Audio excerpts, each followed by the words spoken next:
Soldier has a plethora of options for dealing damage, probably more than any other class, in fact. No, really, I mean it. Rocket launchers, shotguns, Goomba stomping, a ray gun that deals multiple hits, these are all great options.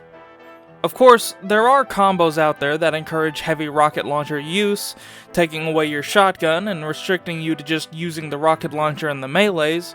See my video on that.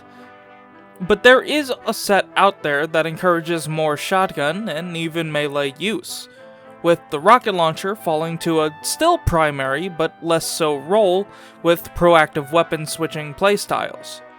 The Liberty Launcher, the Reserve Shooter, and the Market Gardener all make up the Airborne Armament set. And I'm here to tell you about it. So my name's Cody, and I'm here to ask you one simple question and hopefully get one simple answer. How bad could it be?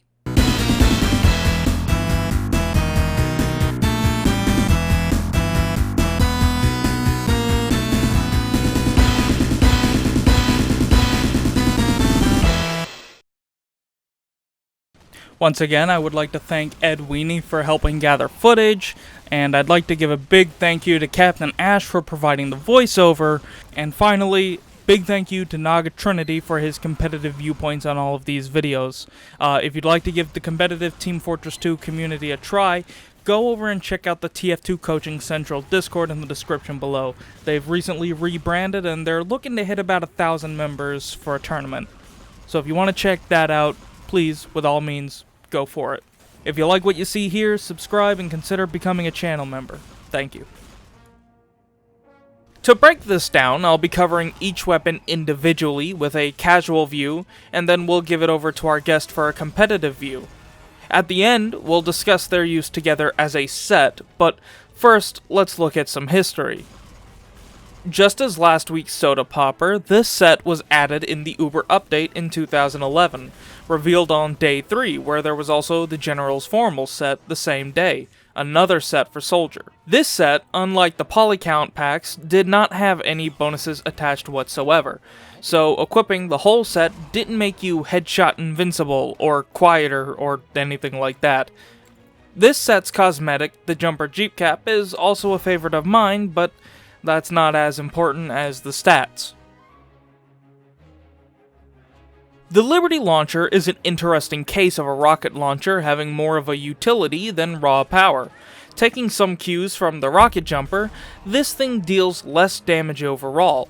Less damage from rocket jumps, but also less damage to your enemies. To make up for it, your rockets do fire 40% faster. It's not quite as fast as the direct hit, with only having half of the speed bonus. You also have an extra rocket to play with in your clip at all times, which can be pretty nice. The biggest problem that I can think of for this weapon is the trouble with rocket jumping. Now, I'm no master at launching myself, but I am okay at it. But when using the Liberty Launcher, I often had issues due to how much faster the rockets fire trying to use it. Considering that it feels like it's meant to be a slow lean-in from learning to jump with the rocket jumper to using a weapon that deals less damage, but can be a good training tool to learn managing health when doing so. It feels counterintuitive. Not that I think it's bad for rocket jumping, it is entirely possible to do so, but it can have a bit of a learning curve to adapt to. It didn't take long before I got some cool jumps. Soldier mains who use the stock launcher, the direct hit, the cow mangler, the airstrike, or the beggar's bazooka, you will have to account for the damage penalty and probably fire an extra 1 or 2 rockets off, where you might only need 2 or so with any of the other launchers. Light classes can still usually be 2-shot with it, but heavier classes could take almost a whole clip, or even a whole clip and then some, depending on what kind of damage you do per rocket, which does depend on your fall off, or the distance away from your enemies. Even without some of the other weapons in the set, the Liberty Launcher is pretty good for juggling enemies. It's just fast enough to keep placing rockets at the feet of the enemy to keep them from landing and continue to keep them thrown off. 2 rockets are usually enough to kill most light classes like Scout, Medic, Sniper, even with its damage penalty, but Demo Knights with many heads, soldiers, and heavies can be harder to deal with. Longtime viewers may remember that I have covered the reserve shooter in an episode about the sharpened volcano fragment, so I won't be covering its use on Pyro in this video, but I would encourage you to watch that video if you'd like to know more about that. On Soldier, it actually is a pretty decent weapon if you're good at popping enemies up with your rocket launcher, which is fairly easy. The weapon itself only has 3 stats. It'll mini-crit any airborne target launched by explosions, grappling hooks, or rocket packs. It deploys 20% faster, and it has a minus 34% clip size penalty. Sticky jumping demos, rocket jumping soldiers, grappling hook users, and thermal thruster users who inflict these statuses on themselves will also have the bonuses of the reserve shooter applied to them too, as in you'll be able to mini-crit them as well, so you don't need to do it yourself. Way back in the day, Air Blast was on that list, but fortunately it's not anymore. I promise you, it was as annoying as it sounds. Quickly switching from the rocket launcher to the reserve shooter feels nice to do. So nice that when getting the footage you're seeing here, I found it a bit hard to stop playing. When popping enemies up, all you have to do is land the rocket right under their feet, and the blast will pop them up briefly. As Soldier, you'll often see people aiming at the feet anyway to deal blast damage, but with this, it can't be too far to the left or right, lest you knock them the wrong direction, which is usually anywhere but up. 8 of the 9 classes are pretty easy to do this too, with the only exception being Heavy. I've had trouble popping Heavy up, and you'll be shocked to hear, I didn't know Heavy had a passive stat of taking 50% less knockback from all sources, except sentry gun bullets, curiously.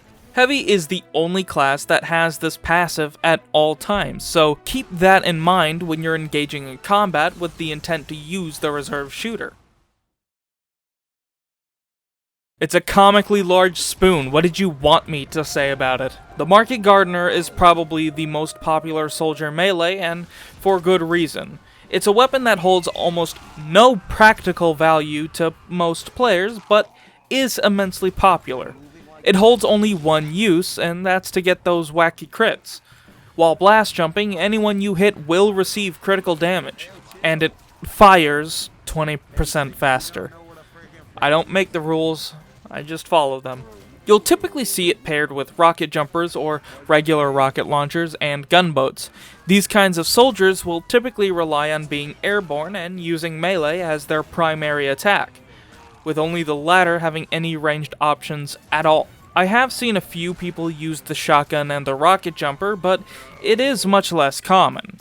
Rocket jumpers and market gardeners are typically considered the Troldra playstyle, a term birthed out of the infuriating rage that swells in you when you get killed by a madman launching himself around the map who wasn't there 2 seconds ago, that has just materialized behind you, and is now on the other side of the map before you were able to die properly. I cannot stand people who know how to rocket jump. I don't have much more to say about it, honestly. The strategy that lies on the weapon is rarely affected by anything you can directly control, but what map you're on can affect it, and your skill with blast jumping and navigation in the air obviously does help a lot. This week, we have Naga himself here to give his thoughts on... That's not yours! You can't use that! Losing is not an option! My name is not important! I am here to tell you the best way to win in war, not your silly war games! First, the Liberty Launcher! This barrier-busting bazooka has no place on the battlefield! The advantages it gives is far outweighed by the standard military-issue rocket launcher. If God's beautiful United States military says it's good enough, then it's good enough for a weakling like you. This just goes to show that having liberty in the name does not make it United States certified. Canada! Next, the reserve shooter. This weapon far exceeds the standard issue shotgun in nearly every category, but only because America would be too perfect if it was the standard issue. Your enemies who are unwise enough to rocket jump in your presence, which is all of them, can be easily shot down and is in fact banned in most branches for its glorious uses. The branches that let it pass do solely because they are cowards who need a full team to win. Americans need only their fists. And finally, my personal favorite, the Market Gardener. It has enough utility to kill almost any enemy in one swift swing. Anything left standing will be easily dispatched with one of your other airborne armaments. Ask Junipie. I'm sure he can tell you a thing or two.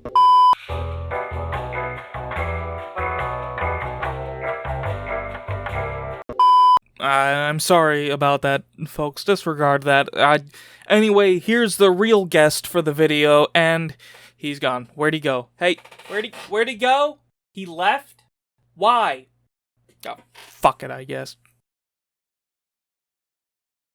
So on to my final conclusions. The set does work pretty well together. For me personally, having faster rockets to launch people in the air and being able to almost hit scan in these scenarios really help. The direct hit just feels too fast to do this properly, and the stock feels just a bit too slow, but the Liberty Launcher feels just right for this kind of playstyle. Couple this with its juggling power makes it even better. If you can juggle a soldier a couple times and then break out the reserve shooter, you'll eliminate them in most scenarios.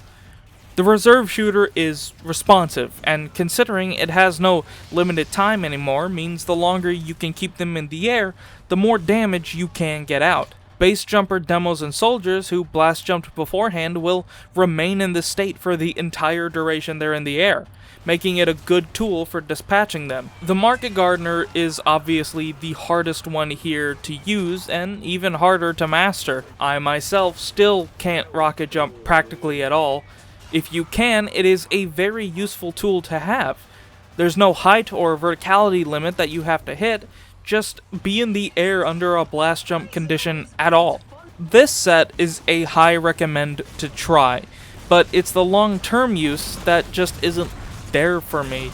It's fun to get the shots and to get some practice doing these pop-ups, but ultimately you might be better off just getting better with stock or getting direct hits with the direct hit.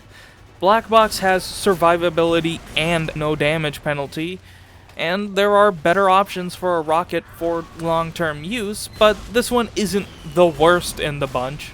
But the reserve shooter is the best of the three shotguns to me, as nearly any launcher could be paired with it to great effect, not to mention the large amount of blast jumping anyway in casual games and competitive games. And the Market Gardener is a very good choice if you can use it, but I feel it's tied with most of his other choices depending on your skill or what you need. Personally, I prefer the disciplinary action, but that is just me. The set works well together, but you may be better off trying the weapons independently and finding other uses for them with other weapons. But that's going to be all from me today. Game over.